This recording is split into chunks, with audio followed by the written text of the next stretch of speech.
Hey MotoAmerica fans, this is Superbike rider Kyle Wyman. Thanks for watching. Subscribe to the MotoAmerica YouTube channel for more coverage, and also like or comment below.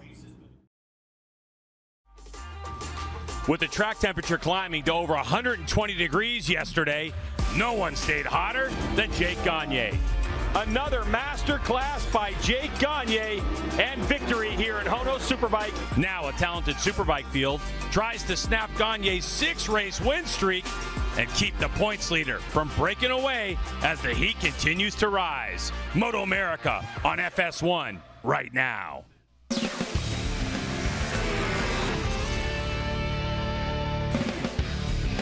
Tension and the heat is at an all-time high for the MotoAmerica AMA FIM North American Road Race Championship. From the Ridge Motorsports Park in Shelton, Washington, it's time for the Komatsu MotoAmerica Superbikes at the Ridge. Hello everyone and welcome to the HONOS Superbike class race number 2. I'm Greg White standing alongside Jason Pridmore, two-time world champion. Now Jason, yesterday was interesting, not from the Jake Gagne perspective, we're kind of getting used to that, but the emergence of Josh Herrin with a bit of confidence all of a sudden in second place. Yeah, and he's done a decent job this year just keeping himself on the track and getting those points, but he's not where we would normally see him at the sharp end up in the front. But yesterday, looked like he got some of that confidence back. His team owners, Richard Stamboli, had even said he expected something good from Herrin, and he got just that. As you can see, though, Gagne's killing him, Greg, with this opening lap. This opening lap stuff that he's putting together, getting out a second and a half. You can't give him the lead. You can't make him comfortable. And the 32 just literally ran away with this race. And, you know, for Jake Gagne, he's just on a major winning streak now. A little bit further back, Herrin got into a scrap with Cam Peterson. Talked to Cam Peterson. I talked to both these guys last night. Herrin was just really happy to see that he's finally got some form back. And obviously, when your teammate's only 4 seconds up the road rather than 14 or 24 seconds up the road, it's going to give you a shot of confidence. But what is going on with the 3-race winner last year, Bobby Fong, who was the M4 X-Star Suzuki standout? Jason, it's been a very strange year. He starts off with a second-place finish, and you can see 5th down to 12th and up and down. And boy, it has been absolutely crazy. So we asked Hannah to go have a conversation with Bobby Fong. Greg, last season we saw Bobby Fong win 3 races. Bobby, this season it's been a bit of an up and down year for you so far. When do you think things will start to turn around for you?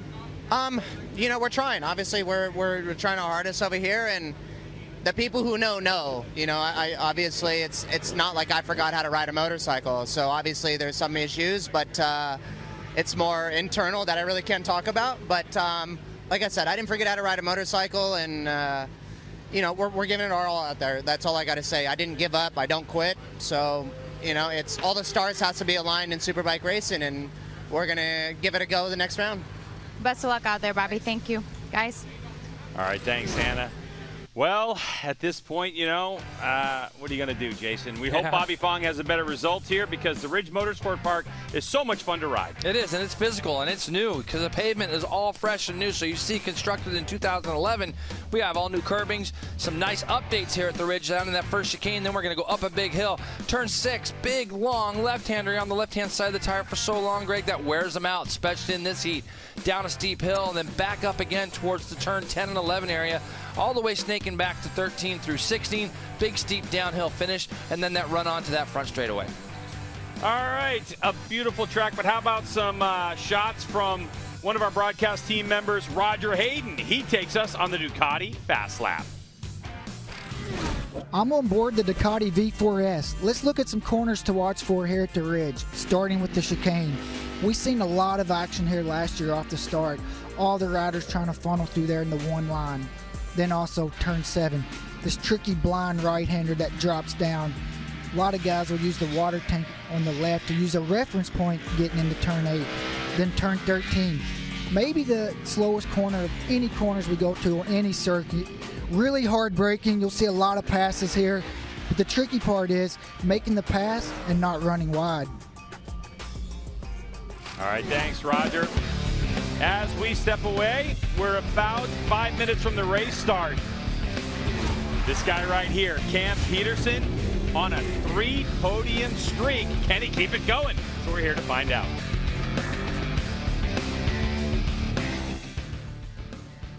Cam Peterson on that podium streak, but when you think back at the races we just saw just a moment ago in that Super Sport, it's been Sean Dillon Kelly who's been on a streak of his own. As we look through the evergreens here in Washington State, let's take it inside and take a listen and look back at what happened during the press conference just a moment ago. Our winner today, Sean Dillon Kelly, who won yesterday, obviously, and won again today.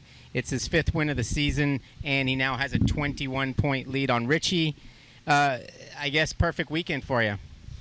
Yeah, absolutely. It was a great weekend. We got pole again, which is always great, but it's not the objective of the weekend. The objective is to fight for the wins and to win races. So to be able to do both, do pole position, track record, and win both races is definitely a great job. We have to be proud of the work that we've been doing. We've just been chipping away. You know, we know we have racetracks that we're better at. We know we have a racetrack that he's better at. So this is clearly a good step. Last year we struggled more against Richie, and this year we were able to pull the double, so that's really important for us. And overall, I'm just really happy with the work. We have to keep our feet on the ground. We're going into Laguna, and I feel like that's a track where we just have to keep on doing the same work, you know, step by step, every session out, do our maximum. So I feel really good with the package, and I'm really grateful for how we're feeling. So just want to say a huge thank you to my M4XR Suzuki team. Thank you to Arai. Thank you, Fresh and Lean, for supporting me. It was really hot out there, so it was definitely a tough race. He definitely didn't make it easy. So we pushed, and we did a good job. So I'm proud of the work, and I just want to say thank you to everyone watching. Thank you. Were you concerned at all when the gap came in, or had you been slowed down? Did you slow down a little bit? No, the intention is never to slow down. It was definitely I saw that the gap halfway through was pretty good. They were giving me a 1.5 seconds, which is an okay gap for him not to be able to do anything, but it's still not enough to calm down. But I wasn't able to put as good of lap times on as yesterday. It's just tough conditions out there, and I didn't feel as connected with the rear tire. But it was still good. You know, I tried my best to be as consistent as I could. I made some small little mistakes that didn't make the best laps, and then I saw that he was catching, and then I caught a lapper, which I'm sure that helped him a little bit to get closer to me with 3 laps to go. So I tried my best to put the last 3 laps together. I looked back with right before starting the last lap, and I saw that he was close, but he wasn't close enough to make a pass on me. So I tried my best the last lap. I pushed really hard the first half, and then I just defended the last few corners to make sure he couldn't go by me, or at least make it harder for him. So happy about that job. I think we executed as we needed to, and we're just going to keep on pushing. Sean, would you talk about the pavement this weekend versus last year? Yeah, I think grip-wise, it's about similar. Obviously, new pavement is really good, but the biggest difference is how smooth the track is now, and the curbs. You know, they made the curbs a lot smoother, and the paint now we can actually go over it and use it. So I think we have a little bit extra track, but overall, I mean, I love this place. The facility is great, and the circuit layout's really fun. Okay, thank you. Thank you. All right, Robbie and Roger here with you before we send it next door to the guys. All right, you heard their discussions. That 1.5 seconds, he even said that wasn't enough to kind of back down. He still felt a little nervous with only that. He'll probably learn from that in the next race, not let him get so close. Yeah, don't make it that close. These HONOS Superbikes are coming up next. Send it over to Jason and Greg. Let's get ready for a great race. Today's Superbike coverage is sponsored by HONOS, the apparel brand promoting talent within the adrenaline sports realm. And in part by Geico Motorcycle. 15 minutes could save you 15% or more on your car or motorcycle insurance. And Dunlop, the official tire of the MotoAmerica Championship Series. The talk of the town has been the extreme heat, 104 right now, so we sent Hannah to talk to Dunlop about how the heat and tires affect each other. Greg, the rising temperatures at the track this weekend have been the main topic of conversation, so I thought I'd check in with our friends at Dunlop. I'm here with Tony Romo. Tony, is there anything special that Dunlop has done to prepare to set our teams up for success in these conditions? Well, actually, before this race, we prepared for high abrasion because the track had just been repaved. But then the weather threw a curveball at us, and all of a sudden now here we are 120-degree track temperature. But we brought a robust compounds. We can use nitrogen to try to control the rise. That's basically the biggest thing. The rise is going to be the problem. If you don't get your tire warmers and your suspension set up properly and you don't control the rise, it's going to make for a long race. But really, they performed flawlessly yesterday. We had some really good feedback. Jake Gagne had nothing but compliments. So, no, I think we made a right decision, and tires seem to be coping okay. Well, it sounds like the tires are going to hold up just fine. It's going to ultimately come down to rider setup and bike setup. Guys? Yeah, tip of the cap to Dunlop and what they have done. Let's take a look at the starting grid because yesterday's race finish set the grid. It's Gagne, Herron, and Peterson on the front row. Look for that number 2 to get off the line fast, Greg. He likes to lead. Baz is going to be 4th. Skoltz, Corey Alexander starting on that Superstock bike there in 6th. David Anthony. Bobby Fong and Jake Lewis on the outside of row 3. Uribe, Gilbert, and Andrew Lee are going to be starting on row 4. A little further back, Ferris, Lewis, Barbara, who didn't get a good race at all yesterday, so expect something good for him. Coffey, Guna, and Pinkstaff. Wyman, Mermet, Flinders, and then we got Gerardo and Dunham on row number 8. I think Hector Barber, he had some speed this morning in warm-up, so he's going to have to come from a little bit further back. But let's see if he can get that Scheibe BMW a little bit closer to the front. All right, so 17 laps scheduled for race number 2 in HONOS Superbike. Our final Superbike track appearance at the Ridge Motorsports Park here for 2021. Jake Gagne has been nailing those starts. Can he do it again, or will his teammate rough him up a little bit? Maybe more grip for the 76 Baz. It's time to go racing. Clutches out. Herron gets a good launch. Gagne with about a bike length as they peel her off into turn number 1. It's going to be leaning on each other teammates. Is there any room? And it's going to be Gagne who gets the advantage. Oh, Herron just couldn't get the bike turned and lost the position. He tried to push that point with Gagne, but Gagne was having none of it, and it ultimately cost Josh a little bit on the exit there of that chicane. And you can see there that I believe it's Cam Peterson was able to get through. Now, Cam, talking with him last night, says, Jason, I've got to improve this first lap speed. You see that gap that's starting to open up, Greg? That's what Cam wants to start working on and get closer to Gagne at the beginning of these races. Matthew Skoltz with a nice job slotting himself into 4th on the Westby R1. Oh, look at Herron going up the inside. So he's going to go past Cam Peterson, and he's going to try to keep his teammate in tow. So Peterson losing a spot. These two South Africans, the 45 and the 11, know each other well. We'll see if Skoltz is going to make an early move and make this a Yamaha 1-2-3 on the opening lap.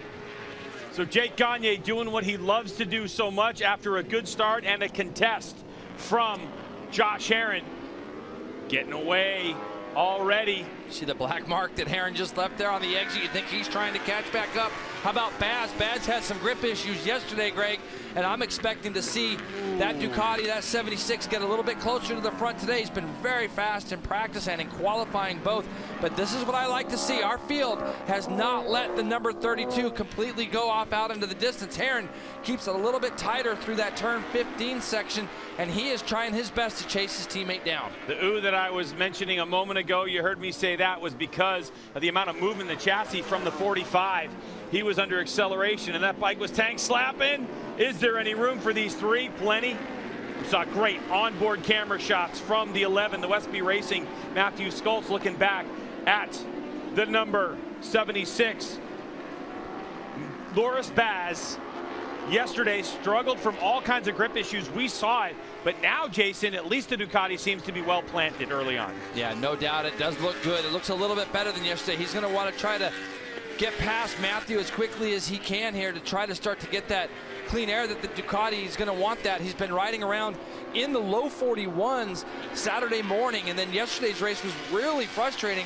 And so now he's just doing his best to get by Skoltz. Let's see if he tries to set him up as they get down to the bottom of the hill here. He does a nice job as he goes up underneath Skoltz. And that's going to be a spot forward for him as he gets his eyes now up the road on Cam Peterson. Warhorse HSBK Racing Ducati New York entrant. Loris Baz from France coming here to the United States trying to make a name for himself. It's been an up and down season to say the least.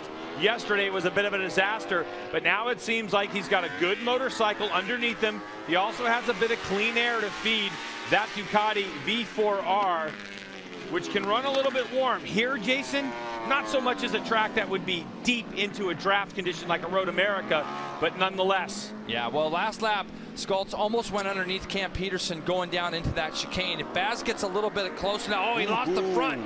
He lost the front there, Greg, but he was able to save that. That's using your size to an advantage. I was thinking that if he could get close enough, he might have a look at Cam Peterson as they went down into here, but that little bobble in turn 15 didn't allow the Ducati rider to get quite close enough. Talking with him last night, he says, Jason, I just need a little bit of luck. So far, Baz has had kind of one of those seasons a little bit like we've seen with Bobby Fong, where we've expected a little bit more, and sometimes it's not through the fault. It's just racing. Sometimes things happen in racing, but we're expecting Baz to try to go a little bit more forward here. Yeah, and talking to Loris Baz, it was that section 13, 14, 15, 16 turns onto the front straightaway where they've been focused on for quite a bit of the weekend to try to get the Ducati a little stronger through there where he lost the front. So, Cameron Peterson leading Loris Baz around for the moment, Hannah. And for Baz, minor electronic changes today. The chassis is identical to yesterday. The team said he's really happy with the bike. They didn't want to throw too much at it, but overall, they plan for this setup to be strong middle to end of race. As far as the start of this race for Loris, he said he wants to get a decent start and no drama. He really wants a result that reflects how strong he has felt and shown in his lap times all weekend. Great onboard shots from Cam Peterson's M4X Star Suzuki. Looking at the way Loris Baz and Cam Peterson ride this racetrack. Fastest lap of the race recorded, of course, by Jake Gagne at 140.9 on the first full lap. Which is quicker than yesterday, I believe. Weren't they in the low 41s yesterday? And his teammate is only less than a second back is Herron after our first couple of laps here. Now we're going to see if Baz can get any kind of run. Cam comes out of there really nicely. But if Baz can get any kind of close enough to do something on the brakes, I don't think he's quite close enough again, though, Greg. Yeah, Peterson and that Suzuki, just like we see in Supersport, seems to really have that final sector dialed in. The agility of the GSXR 1000 really coming into play in the tighter sections here at the Ridge. Yeah, but a lot closer up at the front. 41.1s for our 2-liter, 41.8, 41.8, or 41.6 for Baz that time through. So Peterson 41.8, Baz a 41.6, and then everybody else then gets into the 42s and onward. So right now, Josh Herod keeping his teammate honest at the front, and Baz just trying to continue to close this distance. So much movement in the M4X Star Suzuki on the gas for Cam Peterson. Just really giving him so much feedback, and you can see that for Peterson, it's not the most comfortable motorcycle to ride, but he is definitely digging deep, and there it is. There's the move up the inside. Goes Baz for position. And he stood Peterson up for a moment. That's just trusting the front tire, letting the brake off and getting down to the apex. That's a late move by Baz, but that's a tremendous pass. Now he's going to have that clear track. But look what Cam Peterson's going to try to fire right back. Not quite close enough. Now Cam has a little look over his shoulder. He's going to see Skoltz and his teammate Bobby Fong right behind him. He's not going to have any room to breathe. He's got to kind of keep his head down, go with this Ducati the best that he can. Now we'll see if Baz is able to drop himself down to the low 41s as he gets the bike a little out of shape coming into 13. Runs a little bit wide, Greg. I've seen there a couple times this week, Loris has ran wide or ran off just onto that curbing in practices and stuff, but so it doesn't really affect him too much here. So we'll see it now if these lap times drop into the low 41s for the Ducati rider. A look at pit board for Loris Baz, giving him the information. He goes 42.1. That might have been a function a little bit at the top of 13.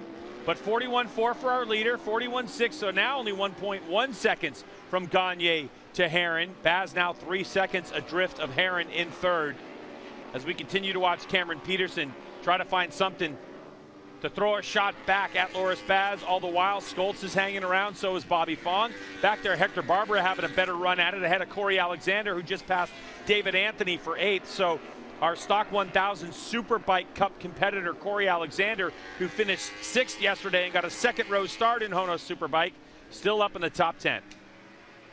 And I really love what I've seen here again from Josh Herron. He's not letting this guy just have his own way today. At this time yesterday when we were 4 laps in, I think Gagne had probably a 3 or 4 second lead. That last time through it was 1.1. Both of these guys are the only 2 guys right now in the minute 41 range. 41.4 for Gagne, 41.6 for this guy Herron. So this is all this is going to do is help Josh's confidence over and over. And we're going to a track I know next that he loves, Laguna Seca, and this is just going to continue to hopefully get that number 2 bike closer and closer. What do you have on Herrin, Hannah?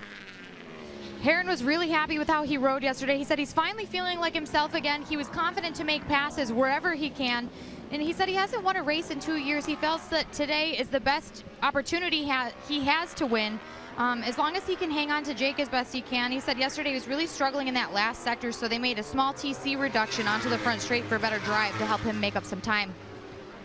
That's a good report, because you can see just at the top of the hill there, looked like Josh actually even shook his head at himself where he just may have ran just a little bit wide. He realizes he's got to be perfect in order to run with Gagne. Now he can see that Gagne is not just walking away from him. That's going to give him that shot in the arm that he needs. Now he's just got to try to stay perfect, because he just lost that little bit of time in that last sector that time through, Greg. Watching Jake Gagne come onto the front straightaway last time by, Jason, the throttle control and the way his traction control works, leaving that black mark on the asphalt. He has so much confidence in this motorcycle. He rolls it off the truck and he's comfortable right away. It's a hard thing to fight against, but Josh Herrin, his teammate on that fresh and lean attack performance Yamaha R1, doing a good job to keep his teammate in sight. All the while, Baz still close battles between Baz and Cameron Peterson. Peterson isn't giving up, Jason. No, he's right there still, Greg, and he's going to continue to push the pace the best he can. They've now pulled away from that battle for 5th, which is, I didn't see that. Just look at, I thought Matthew Schultz was there, but it's Bobby Fong, and then Schultz is actually behind Matthew now. On our screen, we can see that on our board here. It says that Schultz led across in 5th, but maybe there was a mistake made. I'm looking at the splits here to see if where that mistake could have been made for him. Fong looks like he's charging. Yeah. He just set his personal best split in sector number 2. So Fong's starting to find a rhythm, trying to chase his teammate down. Bobby Fong, the 50, back that part of your screen. There he is, M4XR Suzuki rider. There's Schultz, Westby Racing. We saw onboard camera. He had a good start, but now things aren't going Schultz's way, at least for this part of the race. With 11 laps to go in this one, Gagne leads 1.4 over Herrin. So Gagne's only getting a 10th or 2 away from Herrin. Yeah, you're exactly right. It's about a 10. It is literally a 10th or 2. That time by, looking at Schultz, 43.6. So something happened to him there, but Cam Peterson is going to continue to put the pressure on Baz. Baz wasn't able to just walk away from that Suzuki like maybe we were thinking here. As you can see, he's now pulling Cam Peterson along. And yeah, Greg, it looks like Bobby Fong as well is trying to catch back up to these two. So we'll see if that number 50 can close that distance down. Matthew Schultz, you just saw him go through our shot as well. They're in the middle of turn 6, these guys. Just taking a look at the different ways they approach the racetrack, listening to the Ducati versus the Suzuki. Loris Baz is 76. He's on the red and white Warhorse HSBK Racing Ducati New York entrant. He's the first bike in your screen, and then an M4 X-Star Suzuki of Cameron Peterson. His first year on that bike, and still always with a smile on his face, is Peterson. Just enjoying the opportunity to be on a team of this level and have the opportunity to take his championship in Stock 1000 from last year and turn it into some podiums. Peterson looking to continue to advance. As he gets down on the brakes as they head into turn number 13, the Suzuki, Jason, looks stable under braking. And, you know, talking to Cam at dinner last night, saw him in the restaurant, he basically said, he said basically what he said on the podium. He just loves the team. The guys that he has around him just inject confidence in him. It's very, very positive on his side of the tent for the 45. And when you're coming in to ride Superbike for essentially your first real shot at it, we've seen him in Superbike before. A little mistake made there as he got in. That's what cost him yesterday in that battle with Herrin, just getting into that chicane a little bit, tiny bit too deep. But he was just saying the nucleus that he has around him as far as the team members that are on his side, he's so happy with him. It just keeps giving him more and more confidence. He said, yeah, I wanted to push yesterday and try to get back on with Herrin, but I didn't want to do something silly for my guys, and I thought the podium was more important. So we've seen him mature a lot. Here we go, battle for 7th. Corey Alexander, David Anthony, and Jason Uribe all battling hard here for these spots. These guys right now, looking at their times, they're in the low 45s, Greg. Mid 44s is their best. Uribe has dipped into the 43s, so you have two teammates here in Anthony and Uribe trying to chase down the Stock 1000 guy in Corey Alexander, who's had a tremendous weekend. Corey Alexander doing a great job, the number 23 in the HONOS HMVC Racing Kawasaki. Right behind him, David Anthony on that Fly Racing ADR Motorsports GSX-R 1000, a switch he made last year, and then his teammate, Jason Uribe, out of Napa Valley, California. The firefighter, Uribe, telling me, working on those sectors, really focused each practice session on improving on those sector times. But Corey Alexander, Jason, if you watch MotoAmerica on the Live Plus app, which you can download and watch the Stock 1000 races, or when they put it up on their Facebook page, he has had command of this racetrack this weekend, has the young Alexander. But back up front we go to the fresh and lean attack performance Yamaha of Jake Gagne. Jason, looking at Jake Gagne's resume this year, it's incredible. Didn't have a HONOS Superbike race win in his career until this season, and it was race 2 of the year at Atlanta. And so far, he's gone 6 for 6. How impressed are you right now with not only Gagne's team and the way they set this motorcycle up, but really the adjustments he's made in his riding from last year to this year? I think one of the things you have to think about is how long he's been around, and he's still making adjustments as a rider. He's never sat on his laurels, and he had the first seat to watch Beaubier last year on the same bike. And Gagne knew he had to make some changes, and he's done that. He's made a lot of changes. This bike last year, Greg, was so much more out of shape, and I feel like Jake even said it, when we were at COTA, he's not going to override things a little bit more. He's going to trust the bike. He's going to work on himself, and that's exactly what he's doing. And the thing is he's putting down these laps, and there's really not a wheel going wrong. Talking to Richard Stamboli, you see there on the left side of our screen, talking with him yesterday and getting a chance to really delve in and look at the electronics and what it's done, and the data that comes off this motorcycle was really interesting for me to be able to see how Jake kind of operates on the bike.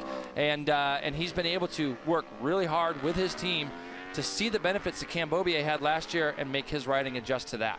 What's impressive in looking at that data on both these fresh and lean attack performance Yamaha riders, there are differences in the riding style, Jay, but looking at Jake Gagne's data, it showcases smoothness, rolling on the brakes, rolling on the throttle, not being grabby with things, and it allows the chassis to settle in and create some really fast lap times. But Jason, we've talked about it before. Racing can be 90% mental. We know this motorcycle that Josh Herrin is on, that's Cameron Beaubier's bike from last year. Yep. That's what Richard Stamboli tells me. We know this motorcycle is capable of winning races, so it's all about that throttle control system.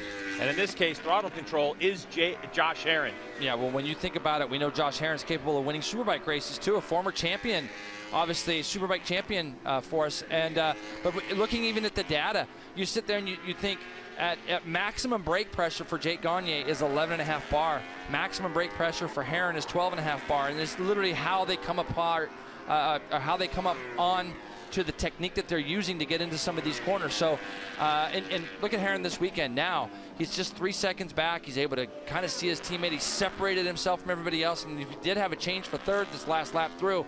I saw Cam Peterson had done a 41.7, his fastest lap of the race. You can see Herrin just up in front of him, not that far. But Cam has got by Baz and already started to open up that little bit of a gap. Yeah, it looked to me at the beginning of the race that Cam Peterson looked a little bit hectic on the gas, that the bike was moving around on the brakes, and he seems to have smoothed out and really started to work on figuring out what he's got underneath him and how he can maximize that. And so far, that's translated into his fastest lap of the race, a 1:41.7, the same lap time that Gagne had done the lap before. And there's the information to Cam Peterson. Pit boards we talk about so much. Information that the team and the rider talk about. It's really rider's choice in terms of what information gets conveyed to them, and that's what you see.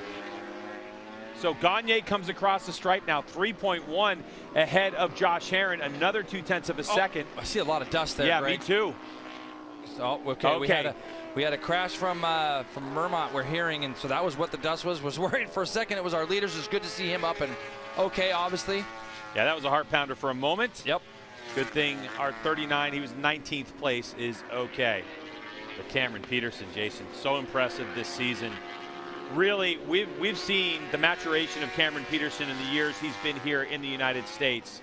And the turn last year with the team he was on and the riding that he was doing in Stock 1000, was pretty impressive. Oh, Cam Peterson now with a problem.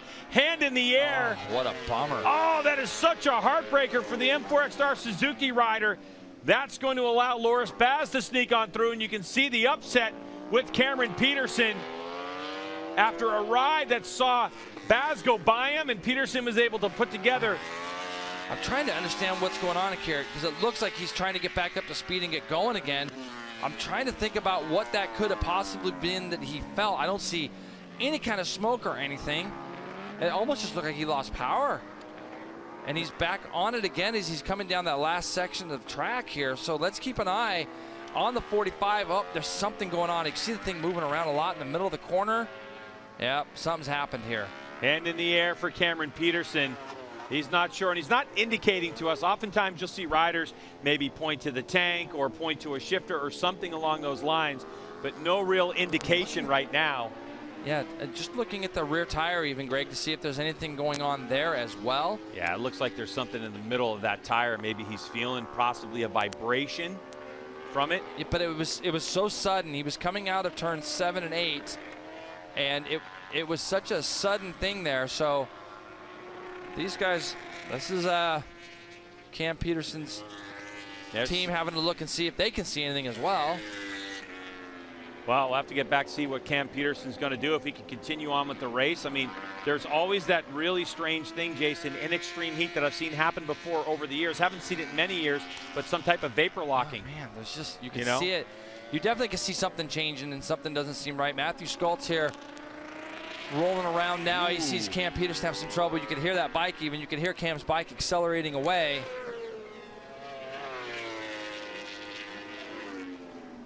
Yeah, we're trying to take a listen to hear what's going on, but there's Matthew Schultz, who currently sits in 5th spot with Peterson in 4th, and it looks like Peterson's going to fall victim relatively quickly. Hector Barber has gotten around Bobby Fong as well.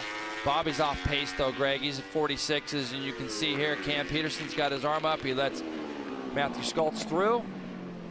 Oh, he ran a little bit wide, did Matthew, at the top of the hill.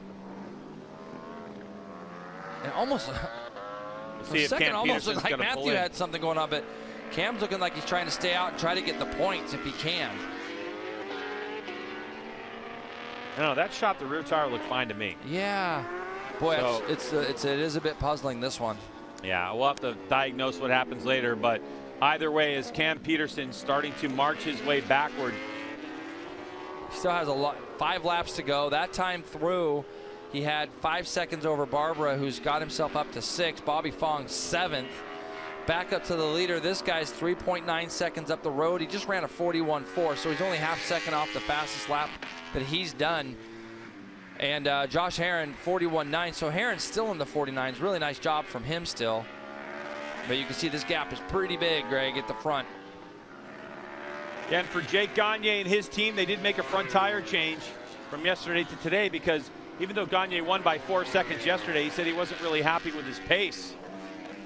But did he expect his teammate Josh Herron, fresh in Lean Attack Performance Yamaha 2013 Superbike champ Josh Herron, to make such inroads today? I know now we're looking at a 3.9 second gap, but you have to look at Josh Herron and say, hey man, we're heading off to WeatherTech Raceway Laguna Seca, where Herron rocks and rolls there. Yeah, and the other thing too is Gagne needed to find that little bit extra pace today. You know, I mean, we saw yesterday, I think it was 41.1 or 2 was kind of the fastest lap of the race. And today it'll be interesting to compare the race from yesterday to today to see the actual distance and time, if it was faster or slower. But right now we know that it's been a bit faster just based off best lap times and the consistency that these guys ran in the low 41s for. That's the first lap there. We've seen a big difference in lap times between those two. It's gone to 4.6 as Gagne was able to do a 41.6 again to a 42.4 for Herron. So that's really the first time we've seen Herron kind of drop himself back into the 42s. He's got about a 4.7 second lead over Loris Baz, who's also doing 42s. Here's that battle that we saw a little bit earlier. It looks like Uribe and Anthony, Dave Anthony there leading in our picture. He's gotten ahead of Corey Alexander. Both of the Suzuki GSX-R 1000 Fly Racing bikes have gotten in front of Corey Alexander now. Yeah, Corey already racing a race today. He's done a lot of laps in extreme heat. And you can kind of see Uribe come down the front straightaway that time with his right foot off the peg. It's the exhaust side, Greg, and I've had days like this where it's so hot that exhaust is just is putting so much heat in your foot that you got to put your foot off, just try to get a little bit of air because your foot's literally catching on fire. There was a couple guys we talked about yesterday that thought that their feet were on fire when they were going around because of how much heat is coming off those exhausts. 3.5 laps to go in HONOS Superbike race number 2. Jake Gagne leads from Josh Herron. Loris Baz in third. Matthew Skoltz up in the fourth, but he's 8.2 behind. And then Cameron Peterson still circulating, but Hector Barber is on the way with Bobby Fong in seventh. David Anthony, Jason Uribe around Corey Alexander in the top 10. And Corey Alexander, the first of our Superbike Cup competitors. Of course, stock 1,000 spec motorcycles competing in this class. He's ahead of Travis Wyman, who's 6.2 behind Corey Alexander in the battle for the Superbike Cup. And Alexander's not done. He's not done, so he goes underneath Uribe, a place where we saw in stock 1,000 a favorite passing spot for Corey Alexander.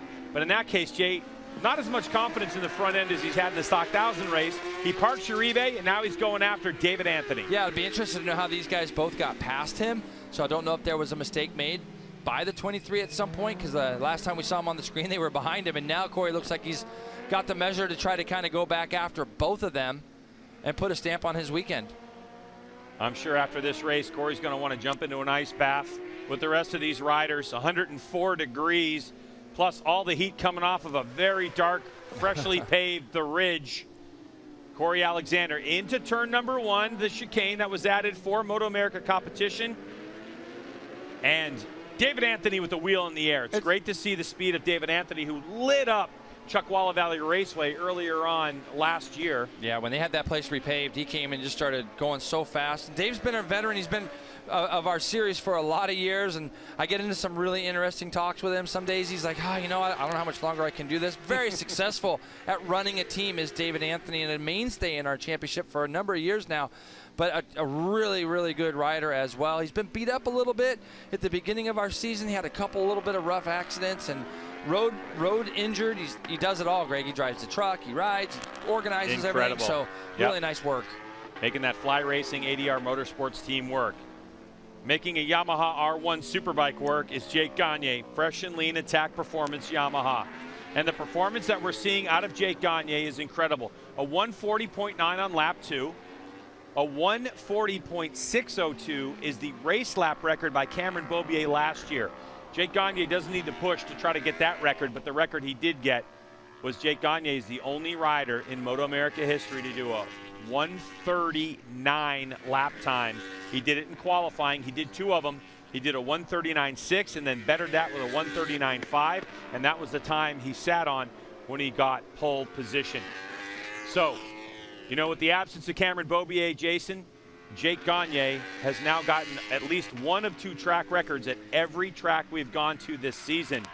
And then there's this guy, fresh and lean attack performance Yamaha, Josh Herron. We have seen flashes of brilliance from this rider year after year after year. Jason, you and I talked about Josh Herron being one of the championship favorites this season when he got this ride, when he was reconnecting with Richard Stamboli, who he'd been with in 2018. And it's taken this time for Herron really to start to work and get himself dialed in. We heard on the podium yesterday the amount of thank yous that were going around, especially to Josh Hayes, former Superbike champ, who all of a sudden Josh Herron reached out to and asked for some advice at the Brainerd test about a week and a half ago, and it's really working for Herron. Heading to the white flag. Looks like Jake Gagne is having a lot of fun on his Superbike. So the white flag flies, 1 more lap for Gagne to try to wrap up 7 in a row. And I know you were at that Brainerd test that they did a week ago, and you told me that, you know, we all heard that Gagne had fallen. We all heard that he maybe had hurt his hand just a little bit. We thought there might be some vulnerability coming into this race, but he's really stamped it again, hasn't he, as far as lap records go and being able to lead every lap of the races that we've seen this weekend. The guy's untouchable at the moment. He is, and when we talked to Jake Gagne and I asked him about his hand, I mean, it was really bothering him under hard braking, and I thought, you know what? If Jake Gagne starts to come under fire and misses a step, then we're going to bring it up. But honestly, with the left hand injury hurting the pad of his hand. His team worked really hard to get him comfortable on the motorcycle. He transitions his riding style ever so slightly and using more leg to help slow him down and less pressure on his hands. And the net of it is that Jake Gagne is on the final lap with a 5-second lead over his teammate, Josh Herron. And to come into the Komatsu MotoAmerica Superbike races at the Ridge, and for Fresh and Lean Attack Performance Yamaha to go 1-2, that is quite an accomplishment with the depth of field we have here in HONOS Superbike. Absolutely, Greg, and here he comes getting down into turn 13. He knows he's pretty much just got to coast it down through here. He had a 5-second lead that last time by. Finally dropped himself into the 42s in the last 3 laps here. Going through this last corner, this is going to taste good for him. He's going to be headed off to Laguna Seca with a bigger points lead and another double for the year. If you've ever wondered what 7 race wins look like in a row, Jake Gagne has just done it. Another victory in HONOS Superbike. And Josh Herron will come across the line and take his second place finish of the year. And Loris Baz will take third and his 3rd trip to the podium in MotoAmerica competition. And here is that battle still going on between David Anthony, Corey Alexander, and Jason Uribe. David really closed that door in 11, and now they go into turn 12. Corey looks like he's got to get a good run on him. Try to do something with that Superbike, but that thing's just a little bit too quick. Dave Anthony pulls away ever so slightly going down here into 13. Gets it in there a little bit wide was Dave, but he's just got to control his apex speed at the bottom of this hill here. Oh, Corey's still having a look. Not going to be able to do it. It's just too tight down at the bottom. Yeah, plus that's a lot to ask for that tire, of a stock 1000, the tire against the Superbike. So Aussie Dave, the 25, on the Fly Racing ADR Motorsports Suzuki will take 8th spot over Corey Alexander 9th and Jason Uribe in 10th. More points for Corey Alexander in the Superbike Cup on a stock 1000 spec machine. Riders congratulating Jake Gagne on his victory. We'll step away. When we come back to the Ridge, we're going to hear from the 32 about how his race went. Don't go anywhere. Several talking points. The race for the lead was not one of them, as Jake Gagne just keeps that ball rolling. Josh Herron did look competitive, just didn't quite have the speed of his teammate. Maybe Jake Gagne was right. That tire choice did make a big difference for today. It looked like it. He definitely looks like he was a little comfortable the first couple laps. Josh Herron tried to keep him, close in sight. But once Jake Gagne got a 2-second lead, and then from there he just kept cruising away. But good for Josh Herron. He was trying his best to make it close. But Jake Gagne is just on a roll right now. Why is he going off-roading? That's the big question. Waving at the fans. Yeah, I guess so. Yeah, I get a little closer to him. Okay, I get it now. All right, so Gagne takes the win. Herron second. Loris Baz a strong third. I thought it was a position that we would see Cam Peterson hold on to. Something just wasn't right with that M4X Star Suzuki. He was holding. You saw the frustration. I thought it might have been a motor, and you're like, nah, probably electronics or something. I mean, it looked like he had power, and then he didn't have power. I don't know what's going on there. Yeah, the reason I didn't think it was the motor, because usually when there's a motor problem, you stop. Yeah. So when it's got electronics or something like that or a sensor even goes out, then you can cruise around and, 5 seconds off his normal pace. And then also looked like Bobby Fong had some issues as well. Hector Barbera, top 5. Solid. He actually had 4th place speed, to be honest with you. If he didn't have to, with the new rules, with the starting procedure, you'd go off the results from race 2 or race 1 for race 2. Him having to start back in 15th really held him back the first couple laps. That was the race of the day, though. Wouldn't you say? I mean, as far as in the Superbike, I mean, he goes from 15th to 5th. And you say he has 4th pace, and you know what that means. If I actually start up there in 4th, I might have that pace, but I might have enough to maybe finish on the podium. I mean, for not 4th pace, that could improve to 3rd. Yeah, you never know, but for him, that's got to be encouraging, though, for him and that Scheibe team to kind of get that much closer to the front, and good ride for him. Yeah, the Scheibe BMW, I mean, they're doing a lot with less. I mean, that is not a new bike. It's an old product that had been around. That was was it not the same bike or the same year that Jake Gagne was riding 2 years ago, Josh Herron last year. So that bike's been around. That model, at least. Loris Baz, a solid finish. It's a podium. just still didn't quite have the pace of the Yamahas. Finishes 12 seconds arrears of Jake Gagne, but still gets that podium. He puts on that cool vest to get ready to go up there to the podium, but again, just didn't quite have it. I didn't know if he would be able to hold on. You know, when I was watching him earlier, I say, can he hold on to it? He held it there. And the look on his face looks like he's pretty disappointed with that ride. I'm sure he is. He was really fast this weekend in practice and all the qualifying.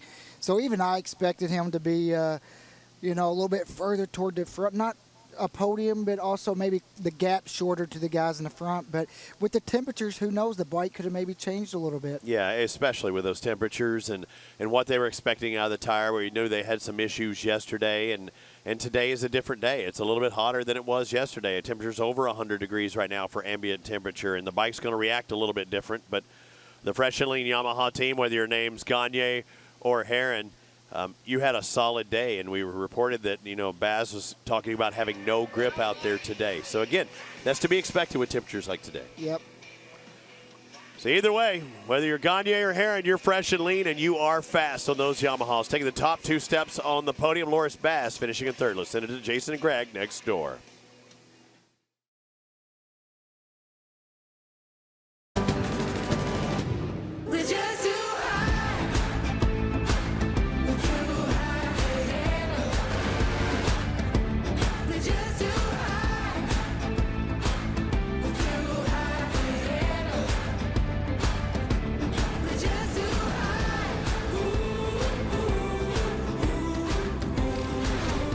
Great look at MotoAmerica HONOS Superbike class. Here are the results. Jake Gagne over Josh Heron by 5 seconds. Loris Baz on the box again, and then Matthew Sculpts. Hector Barbera just a couple seconds back, but a great result for Hector Barbera. Good seeing him up in 5th spot. Cam Peterson able to limp that one home. Let's get right down to Hannah, who's in winner's circle with our winner. Last year, we saw Cameron Beaubier with a 10-race win streak. Jake Gagne is well on his way, this being his 7th in a row. Jake, did that change in front tire make any difference for your race today? You know, we learned a lot from yesterday's race. We made some changes and made the bike a little bit easier to ride. We knew everybody would step it up even more today, even though we got a little more heat out there. But hats off again to the Fresh and Lean Attack Performance Yamaha crew. I mean, we had a great race yesterday, but these guys still push. We still want to go faster every single time, get this bike more comfortable, and we did that today. So got a great start. Josh tried to roll around the outside of me and won. I saw that. I was like, man, let's go. And put my head down for a couple laps, got just a tiny bit of a cushion and just ran it. So again, hats off to all the sponsors, Fresh and Lean Attack, Yamaha, and everybody at Rye Helmets, Alpine Stars, everybody watching at home. Thank you. Congrats, Jake. Thanks. Great run. Yeah, that's what we thought too. Let's go. And then Gagne just kind of slammed the door, and then it was off to the races. But definitely putting up a great fight was Josh Heron. He was kept honest today. There is no question about that. That number 2, he did try to do what Heron does, try to go around the outside of Gagne. It was close, but even that said, you know, the lap times were close for the first half of that race. Let's get back down to Hannah and hear what Josh has to say. Well, Josh, you couldn't quite hang on to your teammate. You tried early on there, but 2 second-place finishes on the weekend. Are you satisfied with this performance overall? Yeah, but now that we're here, I want to win. That's the way it goes. I mean, we've been putting in a lot of work. This season's been really tough. I just want to keep my head up going into Laguna. It's a great track for me. Got the all-time lap record there for the American Superbike stuff, and I know it's going to be a good weekend for us. So thank you so much to all my guys. I'm so appreciative of everybody on the team. It's been, like I said, it's been a tough year. They've stuck behind me even though I was bummed out for most of it. We finally got our mojo back. I'm riding like myself again. We just got to get to the level that Jake's at right now. He just got that little bit in the beginning of the race, and today in the end I struggled in the middle of the race with the heat. But in the beginning I need to figure out how to get that 1 lap pace back that I used to have, and I think we'll be right there. It's been a fun year, and I'm looking forward to getting some wins at the end of the year. So thanks to the entire team, congrats to Jake, and thanks to everybody for coming out here at the Ridge. It was hot, so it's nice to see some fans out here, and can't wait to come back next year. Thanks, Josh. Greg, sounds like the novelty of a second-place finish wears off quick, huh? It certainly does, but at least he's still smiling, and that's what we want to see from Josh Heron. We want to see a grin on that grill. Yeah, and if you'd have said, hey, Josh, you got 2 second places at the Ridge, what do you think of that? He probably would have taken it coming into the weekend, but now you want to win. Hannah, back down to you. After some bad luck yesterday, Loris Baz is back on the podium, third place for you today. Take us through your battle with Cam Peterson. Well, it's been a rough races for us, but at least we don't have DNF this weekend.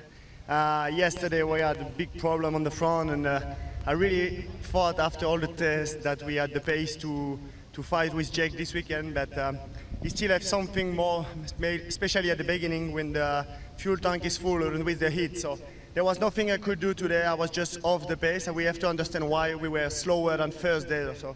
But massive thanks to all my team, Ducati New York and HSBK. We work really hard. We make 80 laps on Thursday. We try a lot of things, and I try a lot of things on the bike. So thanks to all the people who came here. We tried to put a great show, and I hope to come back next year maybe. Congrats, Loris. Thanks. A little something for the future. We'll have to see how that goes. All right, we'll step away. We're going to have more coverage from HONOS Superbike on the other side of the break.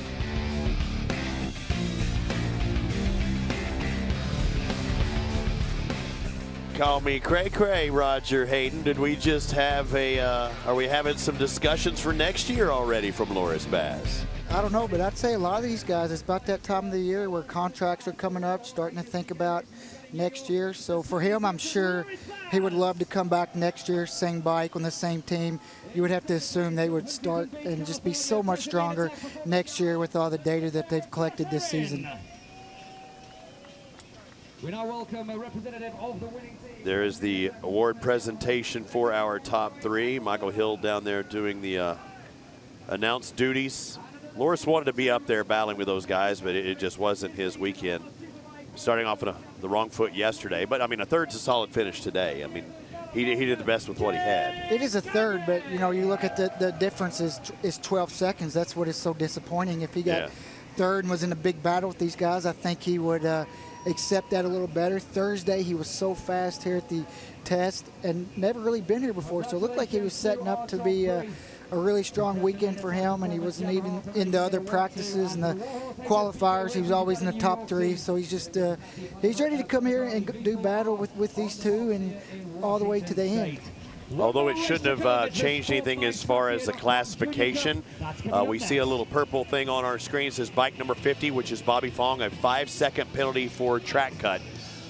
Typically, that's kind of a brain fade moment. He might have, after the checkered flag, went straight like we saw another rider do in one of our smaller categories, but that's not good. That's kind of losing your focus if that's the case.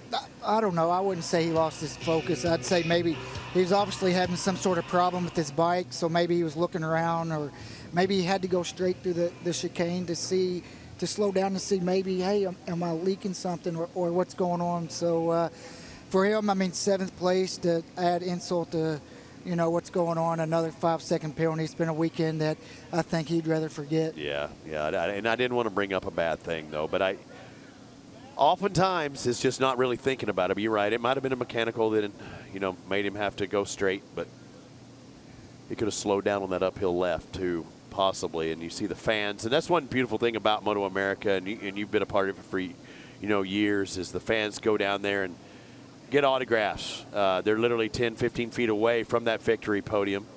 Jordan Miller down there walking his the rider all the way up to the press conference. It's just in that building up to the right. We're in that building inside there as well. That's what it's all about. I mean, at this point, you know, connecting with the fans.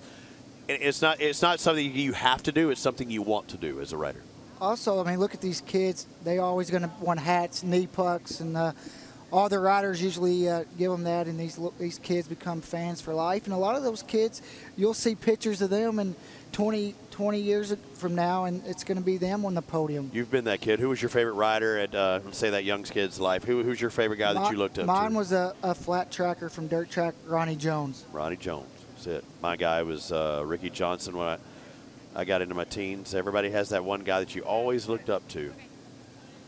Right now, everybody's looking up to Jake Gagne. We may hear what he has to say, or probably will not, and get a little love there as he makes his way to the press conference. Gagne, Heron, Baz, they're our podium here at the Komatsu MotoAmerica Superbikes at the Ridge.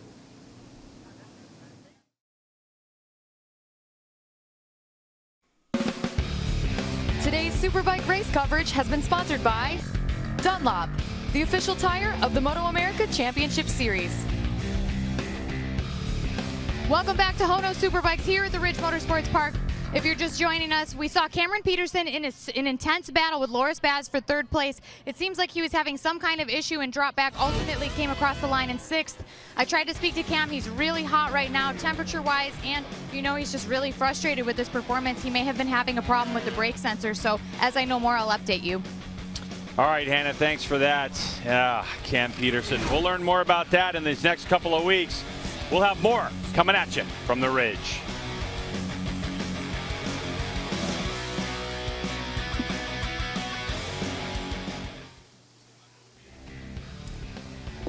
Well, you see the paddock there. There's what it looks like from up atop the victory podium. Looking out at the fans, and just got to see the top 3 finishers from the HONOS Superbike class. We still have one more class to go, the SportBikeTrackGear.com Juniors. So we might as well have the last race of the day, the hottest race of the day. And the guy who's going to be down there is our partner, Michael Hill, who's been cruising the pits and paddock. Well, Michael, it's officially over 100 degrees. How are you feeling right now, buddy? Is that tarmac hot? The tarmac is hot, but I'm loving life. It's great to be back in MotoAmerica this year. Obviously, last year I couldn't be here, but delighted to be here for the remainder of the season. You talk about that last race, and just to give the fans some ideas, some of the teams are already starting to batten down the hatches and get ready to go on to the next round at WeatherTech Raceway in a few weeks. But I don't know if the camera can just follow me around here just while we wait for the SportBikeTrackGear.com race to get underway. Just have a look down here, because the technical control doesn't stop. The racing finishes, the riders then go and rehydrate, etc. But for the officials down here, the work continues. Just over here, we did show you this yesterday. We have the Park Ferme, where the motorcycles are sort of compounded or held in a compound. But here, the top 3 riders from the podium are brought in here for last-minute checks. The bikes are weighed. You can see down here the weighing scales down here. We can also see the bike of Josh Herring, the bike of Gagne, and of course the HSBK Warhorse machine down here as well. So just trying to give you guys a little bit of an in-depth look at what happens after the races. Of course, for the guys that are riding in the Junior Cup, they're now starting their build-up. And Roger, right, you know what it's like to get ready for that. What are they going to be going through? And especially for some of these young riders, it is so hot. They're not at their physical peak, because some of them are still only 14 years old. So as a 14, 15, dude, I hit my physical peak at 14. I don't know what he's talking about. No, but you know what I mean. It's like, is the process that they're going to go through, I guess what I'm trying to find out is, from your point of view, Roger, is the process going to be the same, or will they be looking at things slightly differently? A 14-year-old is not a fully grown man, but the heat is the same. The track conditions are the same. What's your thoughts, Rog? I think for them, for the kids, they're probably going to look at it a little bit different, because they are kids. But this is something that they're going to learn from throughout their whole career, about when it's hot and taking care of yourself. If you have issues in this race and you weren't well hydrated this weekend and you start getting cramps or whatever, you're going to know as your career goes on about how important it is to stay hydrated. And a lot of these kids too is having another race this weekend. I think that's really cool, just getting more track time. I think it's exactly what you just said about being dehydrated out there. And kids don't necessarily remember. My kids play baseball. I raced motorcycles when I went up. I've been with people on bike rides before that just thought that they're in good shape and then whatever. When you lose all that water in your body, you lock up. I mean, you're on that bike and you literally at points cannot let off the gas. You cannot do the things that you would normally do, and it hits you all at once too. You have no control once it gets to that point. And also, you see a lot of the kids in the Junior Cup class running around on their bicycles and skateboards and stuff. Sweating the whole time. Yeah, so it'll be a learning for them. Yeah, Michael. Just want to throw into the mix, guys, just another thought. We saw it yesterday, the kind of strategy in Junior Cup with Tyler Scott trying to control the pace. With these conditions, thoughts about strategy, Roger? I'm sure Tyler Scott is probably going to do what he wanted to do, what he did yesterday, get a whole shot and check out. All right, we're going to step aside for a second. We'll come back with the SportBikeTrackGear.com Juniors next.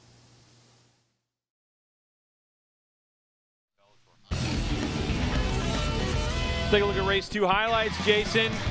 Wow, Jake Gagne got off to that great start, but his teammate Josh Herring had something to say for that when they got down into turn 1, Greg. Herring lets off the lever, but Gagne just had that line a little bit better and allowed Cam Peterson to sneak through. You get a better on-board camera view here of what some of that action looked like. Loris Baz was on the move. He first went past the Westby rider, Matthew Schultz. Then he slid up underneath Cam Peterson. We thought he was going forward. Cam was able to get back past him and then ran into a problem, as you heard Hannah say. Could have been some sort of brake sensor, but Cam slowly started to go backwards. He did finish the race, however, and collect some points back there in 6th. Up at the front, though, Jake Gagne led his teammate. The times were close, Greg, at the first half of this race. Herring kept him honest, but at the end, it's 7 in a row for the 32 and another win, and another double, and a bigger points lead again. Yeah, that bigger points lead looks like this. Wow, 44 now over Matthew Skoltz, as Josh Herring starting to get closer to Skoltz. Still remains in 3rd spot. Cam Peterson with those points ahead of his teammate, Bobby Fong. Well, that'll do it for us from the Ridge Motorsports Park here in Shelton, Washington. Thanks so much for checking out HONOS Superbike. Our next round, WeatherTech Raceway Laguna Seca. In a couple weeks' time, we hope to see you then. For Hannah and Jason Pridmore, I am Greg White. We'll see you soon from WeatherTech Raceway Laguna Seca. Woo! Nice job.